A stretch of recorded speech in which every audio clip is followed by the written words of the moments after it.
Hello mga ka-channel. I am Prof. Bunny and welcome sa ating online classroom tutorial.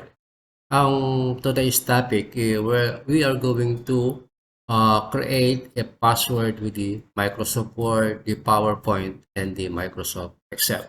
So para magkaroon tayo ng tinatawag natin na informations, the assurance, and the security of our data.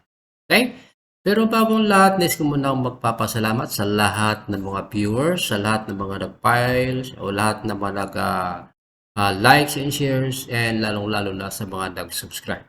No? Thank you very much. Napakalaking halaga yung mga isang subscribe para dito sa ating online classroom tutorial. Okay?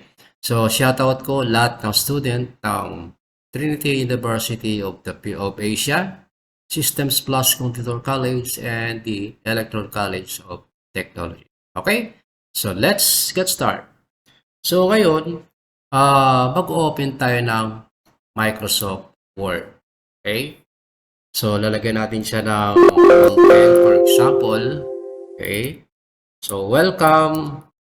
Okay, so 2026. So, adjust natin yung font. Okay, so i-maximize na natin yan. Gawin natin na hanggang 72. Alright, so that is the content ng ating Microsoft Word. Ngayon, lalagyan natin siya ng protection. So, click lang natin yung file, then the info, no? So, meron dito permissions. Anyone can open, copy, and change any of these account.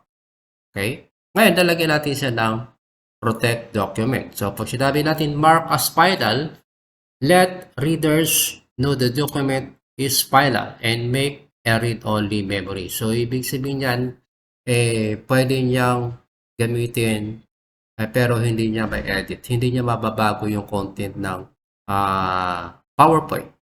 Pero pag nilagyan natin siya ng password, okay? So, hindi niya, guys, no? Hindi niya makikita kung ano laman ng MS Word kasi protected siya ng password.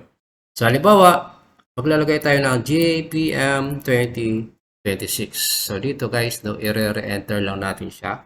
JPM 2026. Right. Ngayon, pag nag-exit tayo dyan, sasabihin pa rin ni, kailangan natin siya i-save. So, save. Ilalagay natin siya sa desktop. So, welcome 2026 2. Okay? Kasi meron lang dating 1. So, save. Right. So, mag-exit tayo ngayon, no? Welcome 2026 2. Ito siya.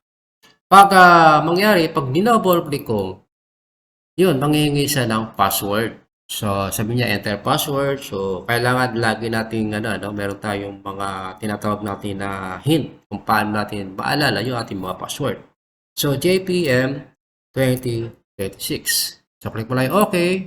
Ngayon, makikita na natin yung ating laman kung ano yung meron sa MS Word. Pero, ang mangyayari dyan, na-edit siya, di ba? Okay, so welcome.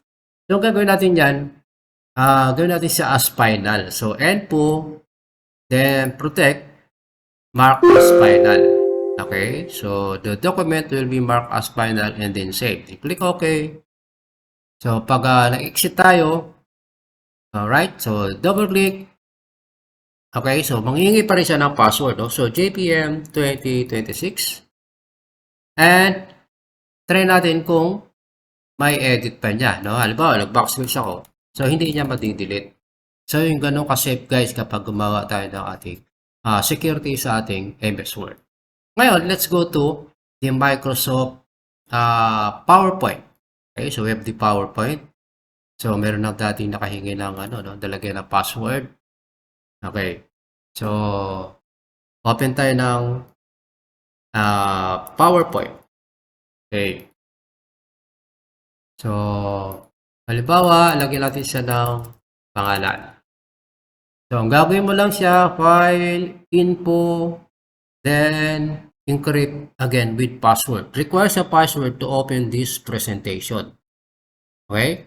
Then, yung mark as final, let reader load the presentation final and make it read only. So, password muna tayo. JPM 2026. Okay. So, JPM 2026. Again, hit OK. So, once na exit, again, kailangan daw niya i-save. So, lagyan natin sa desktop, presentation, TUJ. So, save. So, TUJ, so nasaan yung PowerPoint na merong title na TUJ. So, nasaan siya? Okay. Okay, dito siya. No? Double click. Ngayon, nanghihingi siya ulit ng password. So, ganun ka-safe siya, no? So, JPM 2026. Then, okay. Pero ito, backspace, nababago niya, di ba? Pero lalagyan natin siya, gawin natin siyang final.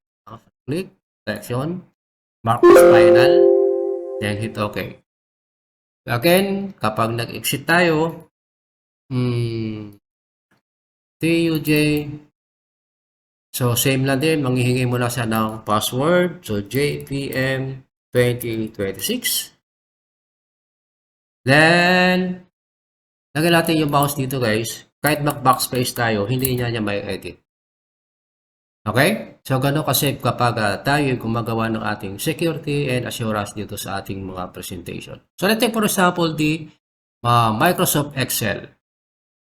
Okay? So, gano'n din. File. Okay, so file. Okay, so info. Protect. Gano'n din. Mark as final in encrypt with password. So, encrypt with password. Again, so JPM 2026. Okay, so JPM 2026. Then, okay. So, click. Okay, save. Pag dinouble click ko yan, again, manghingi siya ng password. Okay? So, ganun na kasimple guys kung paano create ng mga protection sa ating mga documents na ginagawa. Okay? Okay, so maraming salamat sa inyong panonood dito sa ating online classroom tutorial regarding dito sa tinatawag natin na security ng ating mga data, no? Like MS Word, the PowerPoint, and the Excel. So, sana hindi kayo magsawa dito sa pagpanood at makapag-create pa ako ng mga maraming mga videos para sa inyo lahat. Alam niyo naman na yung video, ang channel natin was created during the time of pandemic. Okay? So that's all guys, and thank you for watching. See you on my next tutorial. So bye bye.